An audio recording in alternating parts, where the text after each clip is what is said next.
আমি কোনো মাহফিলে ক্যামেরার ব্যাপারে কড়াকড়ি করি না।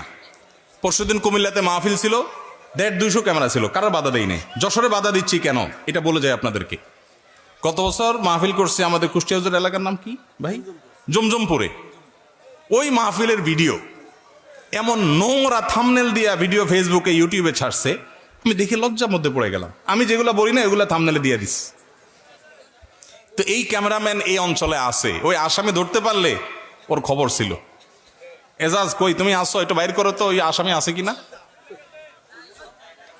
চলে গেছে, চলে গেছে।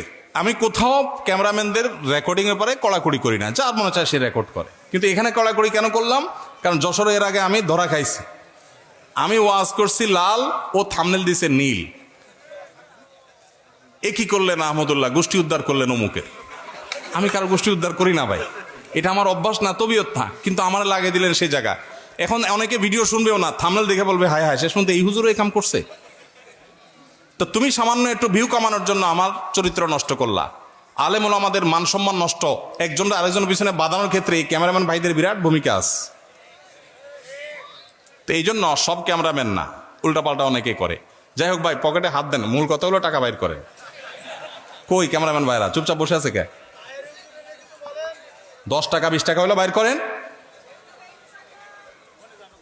জি ভাই, মাশাআল্লাহ, জাযাকুমুল্লাহ খাইর, বারাকাল্লাহ ফিক। ভাই চুপ থাকেন, বেশি কথা বলেন কেন আপনি? কি বলছেন আপনি, বুঝেন কি বলছেন? এটা কি তামাশার জায়গা ভাই? মাশাআল্লাহ, জাযাকুমুল্লাহ। ও ক্যামেরাম্যান টাকা দিয়ে গেছে আয়সা, মাশাআল্লাহ মাশাআল্লাহ, জাযাকাল্লাহ খাইর, আল্লাহ তাআলা বরকত দান করুক। জি ভাই, আমরা শেষ করি, বেশি দেরি করবো না, রাত আমাদের ফজর পড়তে হবে। আমি কয়েকটা প্রশ্ন উত্তর দিয়ে শেষ করছি, একটু দ্রুত করছি ইনশাআল্লাহ। আপনারা একটু আমার সাথে সহযোগিতা করেন। মাশাআল্লাহ, যশোরের মানুষের মধ্যে এরকম সভ্য, শান্ত, নীরব, এরকম ভালো তো মানুষ পাওয়া যায় না। মাশাআল্লাহ মাশাআল্লাহ। কিন্তু পকেট সাবধান,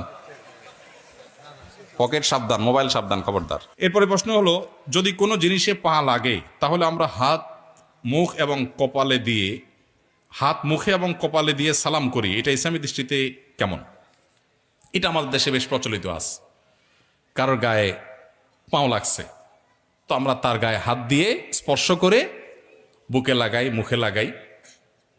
এরকম কোনো সম্মানিত কোনো বস্তু মনে হলো বইয়ের মধ্যে পা লাগছে, আমরা এই কাজ করি, এটা সঠিক কিনা?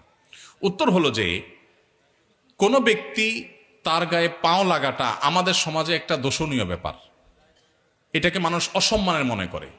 এখন এ ভাই আছেন, মুরব্বী আছেন, উনি আছেন, এক মুসলমান অন্য মুসলমানকে সম্মান করবে না অসম্মান করবে? সম্মান করবে। এখন